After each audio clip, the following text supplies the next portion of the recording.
What's up YouTube? Today I thought I'd do a video on the Smith&Wesson M&P shield. This one happens to be chambered in 45 ACP. Now previously they were only chambered in 9 and 40, but in 2016 at SHOT Show they released that they were making a 45 caliber shield, and this is the Performance Center version of that shield. Now the difference between this and the regular shield is the slide is ported as well as the barrel, has improved sights, and an improved trigger.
It does show some design similarities with the M&P 2.0, like the cuts in the slide. Now I don't really know what the point of them is. From what I've seen, it's for press check, so you can pull it back, but they're basically useless. I think it looks cool, but it doesn't serve a point.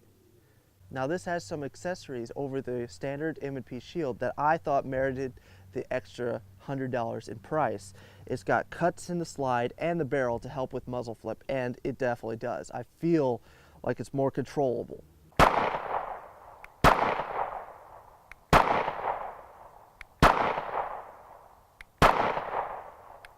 Along with the gun, Smith&Wesson includes two magazines. One is a 6-rounder that's flush with the bottom of the frame, and a 7-rounder, which gives you a little bit more room on the grip. But personally, both feel good, and both really support my whole hand on them. Now these magazines are difficult to seat when they're fully loaded, but not unmanageable. Now both of these will say 6+1, but if it has the smaller base plate, it'll only hold 6.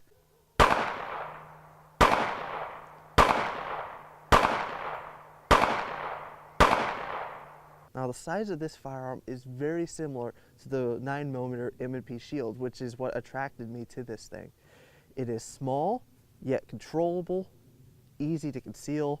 I mean, this was a home run for me. Like, it seemed to combine my love of the 45 ACP, that's just my particular favorite caliber, but it combined the 45 and the small carry size of a 9mm. Now these grips are excellently stippled, but I will say, shooting this all day, you definitely get marks on you.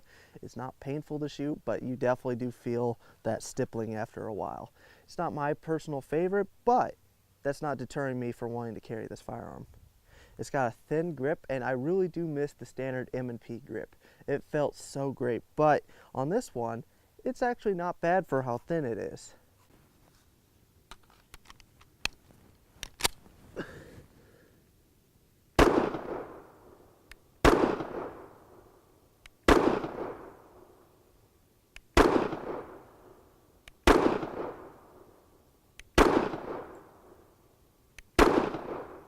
So it has an improved trigger, but what I like about it, it has a really positive reset and a fantastic trigger.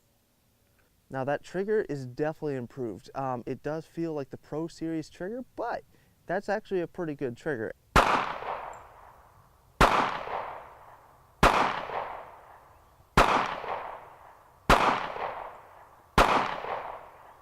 There is no safety. So the M&P series is all striker fired guns, and they all have this little safety on top that prohibits the firing pin from going forward until that button has been depressed. There's a piece right here that when the trigger is pulled, It activates this button and allows the firing pin to go forward. It also has a trigger safety. This bottom part has to be pulled for the trigger to be pulled.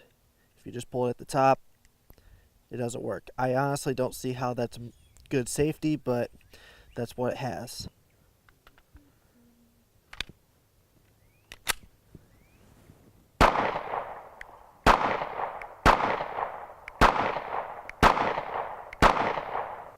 Alright, so the slide release is kind of useless on this firearm. You need so much force to make it go forward that it's just not worth it. The slingshot method really is more reliable than just hitting that slide release. I have gotten it to go forward doing that, but I had to use both fingers. Now, again, I would like to do this one time. One time. I did it!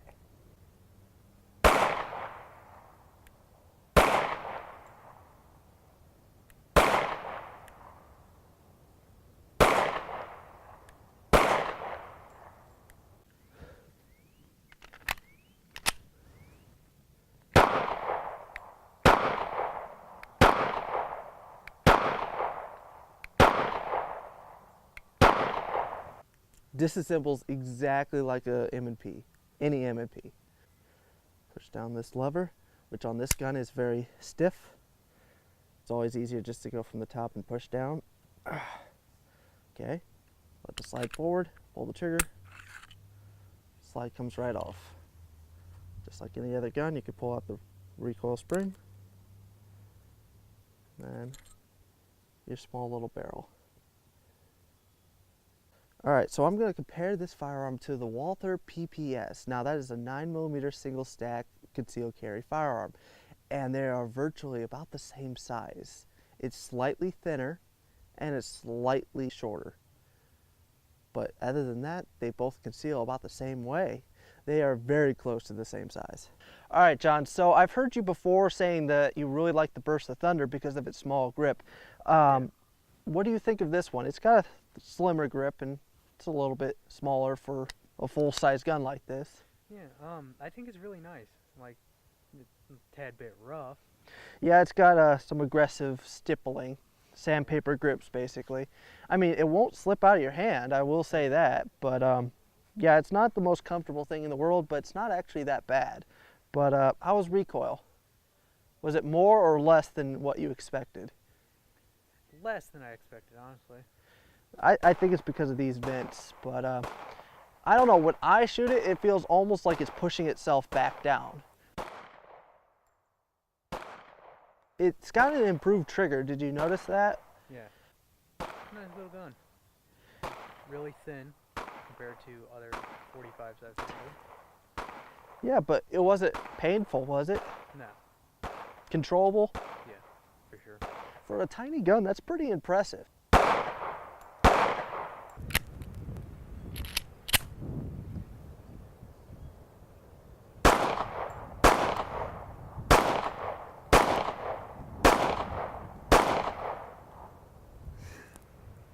That's got a little kick to it.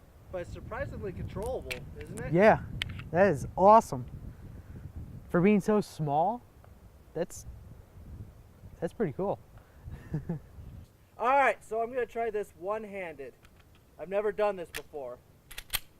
I don't think it'll be that big of a deal, but let's see how much of a recoil it has one-handed.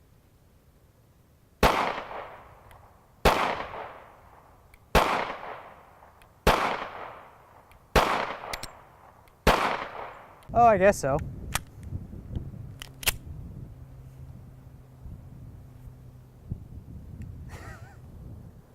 Can't see it.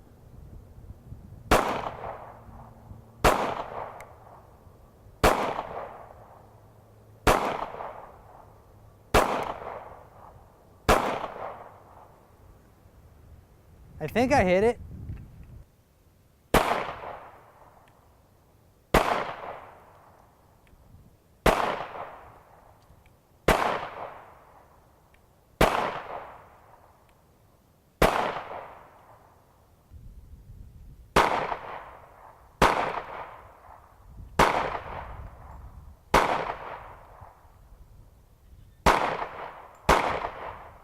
Alright,